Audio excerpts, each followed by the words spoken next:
Hello engineers, स्वागत है आपका आज की इस क्लास में। क्वेश्चन को देख करके तो आप समझ गए होंगे कि आखिर हम आज की इस क्लास में क्या सीखने वाले हैं। आज की क्लास में हम उन क्वेश्चंस को हल करना सीखेंगे जिनमें हमें कोई एक पर्टिकुलर बार दी जाती है और उस बार के डिफरेंट पॉइंट्स पर डिफरेंट मैग्नीट्यूड और डिफरेंट डायरेक्शंस के लोड लगे होते हैं और हमें इन लोड्स के कारण इस बार पर टोटल कितना इलोंगेशन आ रहा है वह निकालना होता है।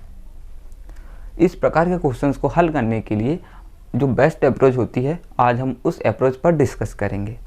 ऐसे क्वेश्चंस को हल करने के लिए हमें बार में जितने भी सेक्शन दिए गए हैं, अगर हम इस पर्टिकुलर बार की बात करें तो टोटल 3 सेक्शन दिए हुए हैं। फर्स्ट सेक्शन है section A B, section B C और सेक्शन सी डी। हम तीनों सेक्शंस को अलग अलग बना लेते हैं और फिर हम फोर्सेस को देखेंगे कि आखिर इन सेक्शन पर कितना फोर्सेस आएगा और किस डायरेक्शन में आएगा, ताकि हम क्वेश्चन को बड़ी आसानी से हल कर सकें। चलिए हम सबसे पहले इसके अलग अलग सेक्शन के रूप में लिख लेते हैं।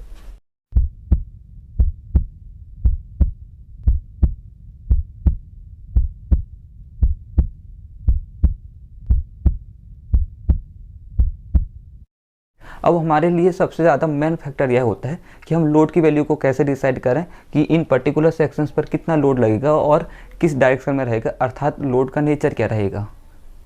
फोर्स इसमें कॉम्प्रेसिव नेचर का लगेगा या फिर टेंसाइल नेचर का लगेगा, इन चीज़ों को हमें कैलकुलेट करना होगा। तो हमें इसके लिए इस पर्टिकुलर सेक्शन को या तो लेफ्ट साइड से राइट साइड की ओर चलना है या फिर राइट साइड से लेफ्ट साइड की ओर चलना है, किसी भी डायरेक्शन में चल सकते हैं। मैं इसको लेफ्ट से राइट की ओर चल के हम फोर्सेस का देखेंगे कि किस पर्टिकुलर सेक्शन पर कितना फोर्स आ रहा है। हम लेफ्ट से राइट की ओर चलते हुए फोर्सेस को देखेंगे। अगर हम सेक्शन ए बी की बात करें, हम जब पर्टिकुलर ए बी सेक्शन की बात करेंगे तो हमको फोर्स को सिर्फ बी के पहले तक काउंट करना है, बी तक काउंट नहीं करना है। हमें लेफ्ट टॉप लेफ्ट वाले सेक्शन से देखना है, यहाँ से लेफ्ट सेक्शन से यहाँ से लेफ्ट से देखना स्टार्ट करेंगे और बी के जस्ट पहले तक जाएंगे। हमको बी तक ही जाना है, बी के जस्ट पहले तक जाना है, बी के पहले तक जाना है। तो हम देखें तो बी के पहले तक सिर्फ एक फोर्स लग रहा है जो कि है 90 किलो न्यूटन का और वह लेफ्ट डायरेक्शन में लग रहा है। तो चलिए हम लेफ्ट डायरेक्शन पर सिर्फ एक ही फोर्स लग रहा है, अर्थात ए बी पर सिर्फ एक फोर्स लग रहा है, एक्सटर्नल फोर्स, जो कि लेफ्ट की ओर लग रहा है 90 किलो न्यूटन का। चलिए 90 किलो न्यूटन का फोर्स बना लेते हैं। अब हमें इस पर्टिकुलर जो सेक्शन है ए बी, इससे स्टैटिक इक्विलिब्रियम की कंडीशन में रखने के लिए हमें, चूँकि एक फोर्स लग रहा है लेफ्ट साइड में 90 का, तो हमें राइट साइड में भी 90 का फोर्स लगाना होगा, तभी यह स्टैटिक इक्विलिब्रियम में रहेगा, अर्थात सिग्मा एफ एक्स बराबर 0 रहेगा। कंडीशन आपने पढ़ा होगा ना, 3 कंडीशन होती है स्टैटिक इक्विलिब्रियम की। सिग्मा एफ एक्स बराबर 0, सिग्मा एफ वाई बराबर 0 और समेशन ऑफ एम जेड बराबर 0।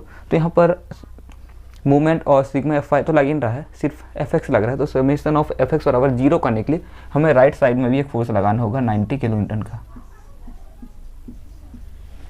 आशा करता हूँ इतना आपको समझ में आया होगा। अब हम अगले सेक्शन की ओर चलते हैं, जो कि हमारा सेक्शन बी सी। हमको फिर से लेफ्ट से देखने स्टार्ट करना है, लेफ्ट से देखने स्टार्ट करना है। और चूँकि हम बी सी सेक्शन की बात कर रहे हैं, लेफ्ट से तो हर एक सेक्शन के लेफ्ट से देखना है, बट हम बी सी सेक्शन की बात कर रहे हैं तो हम सी के जस्ट पहले तक का देखेंगे, सी सेक्शन के जस्ट पहले तक का देखेंगे। सी के पहले तक टोटल कितने लोड से लग रहे हैं, तो आप देख पा रहे होंगे सर 2 लोड लग रहे हैं, एक 90 किलो न्यूटन का लोड लग रहा है और एक 20 किलो न्यूटन का लोड लग रहा है। अब हम इन दोनों लोड्स का रिजल्टेंट निकालेंगे। तो अगर हम देखें तो 90 किलो न्यूटन का फोर्स चूँकि लेफ्ट डायरेक्शन पर लगता है और हम लेफ्ट की ओर जाने वाले फोर्सेस को नेगेटिव लेते हैं और लेफ्ट की ओर जो फोर्स लगते हैं उसे नेगेटिव लेते हैं और राइट की ओर जो फोर्स लगते हैं उसे पॉजिटिव लेते हैं। इतना तो आप सभी जानते हैं। तो लेफ्ट में लग रहा है 90 यानी कि -90 हो जाएगा और राइट में लग रहा है 20 यानी कि +20। जब हम इनका रिजल्टेंट निकालें तो आएगा -70 किलो न्यूटन। -70 यह शो कर रहा है कि 70 किलो न्यूटन का फोर्स लेफ्ट की ओर लग रहा है, लेफ्ट डायरेक्शन पर लग रहा है। तो चलिए, चूँकि 70 किलो न्यूटन का फोर्स लेफ्ट डायरेक्शन पर लग रहा है तो हम बी पर 70 किलो न्यूटन का फोर्स लेफ्ट डायरेक्शन में अप्लाई कर देते हैं। इतना क्लियर हुआ। अब हमें इस पर्टिकुलर सेक्शन यानी कि बी सी को भी स्टैटिक इक्विलिब्रियम में रखना है। तो चूँकि 70 किलो न्यूटन का फोर्स लेफ्ट डायरेक्शन पर लग रहा है तो हमें राइट डायरेक्शन पर भी 70 किलो न्यूटन का फोर्स अप्लाई करना होगा। इतना तो आपको क्लियर हुआ होगा, ऐसा मैं आशा कर सकता हूँ आपसे। अब हम सी डी सेगमेंट की बात करें, सी डी को देखें तो क्योंकि हम सी डी को देख रहे हैं तो हमको डी तक के फोर्सेज को देखना है। लेफ्ट से देखना स्टार्ट करिए और डी के जस्ट पहले तक के फोर्सेज को देखिए। लेफ्ट से देखिए और डी के जस्ट पहले तक कितने फोर्सेज लग रहे हैं। तो आप देखेंगे सर 3 फोर्सेज लग रहे हैं, पहला 90 किलो न्यूटन का, फिर 20 किलो न्यूटन का, फिर 30 किलो न्यूटन का। टोटल 3 लोड लग रहा है डी के पहले तक। अब फिर से हम इनका रिजल्टेंट निकालते हैं। तो अगर हम इनका रिजल्टेंट निकालें डी तक के लिए तो कितना सर, लेफ्ट की ओर 90 का लग रहा है, फिर राइट की ओर 20 का लग रहा है, फिर राइट की ओर 30 का लग रहा है। अगर हम इनका रिजल्टेंट निकालें तो रिजल्टेंट आ रहा है -40।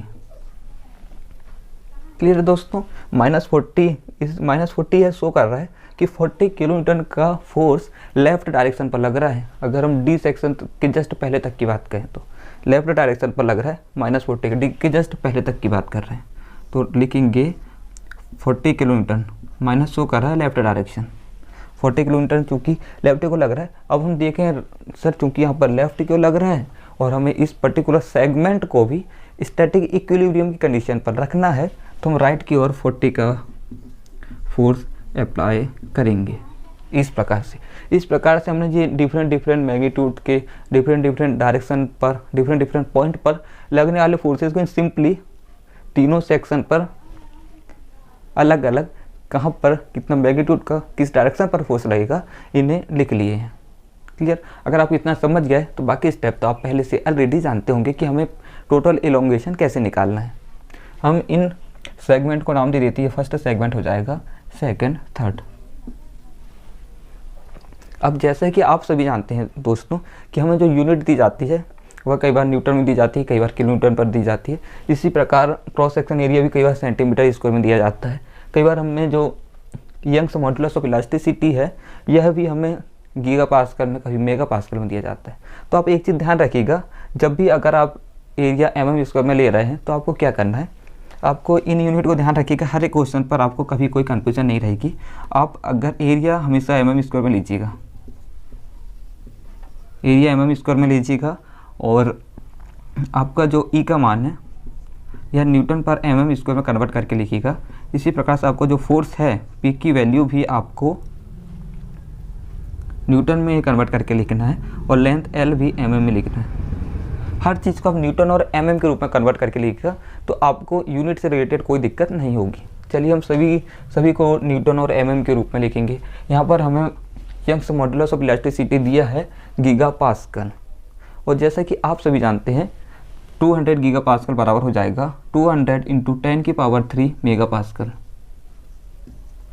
और क्योंकि आप सभी इंजीनियर्स हैं तो आप जानते हैं मेगा पास्कल का अर्थ क्या होता है।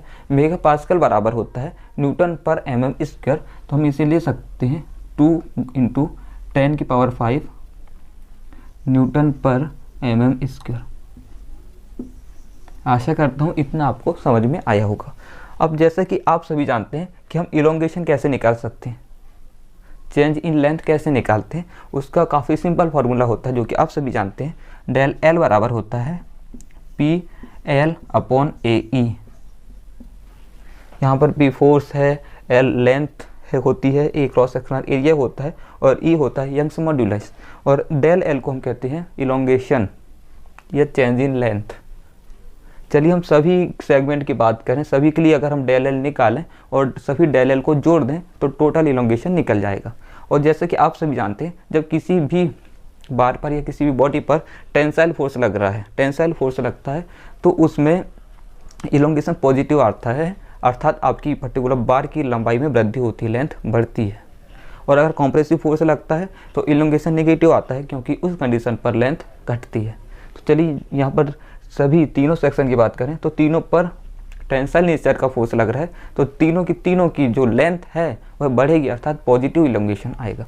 चलिए हम तीनों के लिए इस फॉर्मूले की मदद से डेल एल निकालते हैं। फर्स्ट के लिए डेल एल 1 निकालेंगे। डेल एल 1 बराबर होगा P1 L1 upon A1 E1। चलिए आप सभी की वैल्यू रखिए। फोर्स P कितना लग रहा है, अगर हम फर्स्ट सेगमेंट की बात करें तो 90 किलो न्यूटन का फोर्स लग रहा है तो हम किलो न्यूटन को न्यूटन में चेंज करके लिखेंगे कुछ इस प्रकार से 90 इंटू 10 की पावर 3, ये हो जाएगा न्यूटन में, इंटू लेंथ दी हुई है हमें पर्टिकुलर सेक्शन की 750 mm। 750 mm हम वैल्यू लिख देंगे upon area of cross section भी क्वेश्चन में दिया हुआ था 600 mm square into modulus of elasticity sir 2 × 10⁵ Newton पर mm², इतना हम लिख दिए। हम सेकंड सेगमेंट के लिए भी डेल L2 निकालते हैं। डेल L2 बराबर हो जाएगा P2L2 अपॉन E2A2। चलिए रखते हैं, P2 की वैल्यू हमारे पास 70 किलो न्यूटन, तो न्यूटन में चेंज करके लिखेंगे 70 × 10⁵। L2 की वैल्यू है 1000 mm एंड A2 भी सेम है क्योंकि क्रॉस सेक्शन एरिया तीनों बार्स के लिए सेम है। अगर क्रॉस सेक्शन एरिया अलग अलग होता तो हम अलग अलग पर्टिकुलर सेक्शन के लिए क्रॉस सेक्शन एरिया निकालते और एक ही वैल्यू रखते। यहाँ पर सबका सेम है तो 600 mm² ही है एंड E2 की वैल्यू भी सेम है। चलिए हम डेल L3 की बात करें तो डेल L3 हो जाएगा 40 किलो न्यूटन का लोड है, 40 × 10⁵ × 750 डिवाइडेड बाय 600 × 2 × 10⁵। हम इन तीनों सेक्शन के लिए डेल L की वैल्यू कैलकुलेट कर लेंगे। हमने वैल्यू मान रखी है, वैल्यू कैलकुलेट करके मैं लिखता हूँ।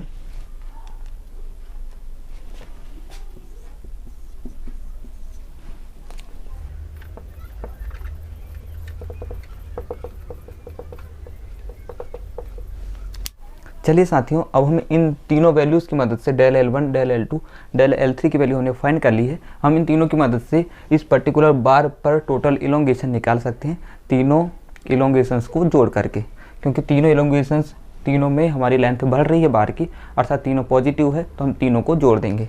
चलिए हल करते हैं। फर्स्ट इलोंगेशन था हमारे पास डेल L1 0.562 प्लस 0.583 प्लस 0.250। जब हम इन तीनों को ऐड करेंगे तो वैल्यू कुछ इस प्रकार आ रही है।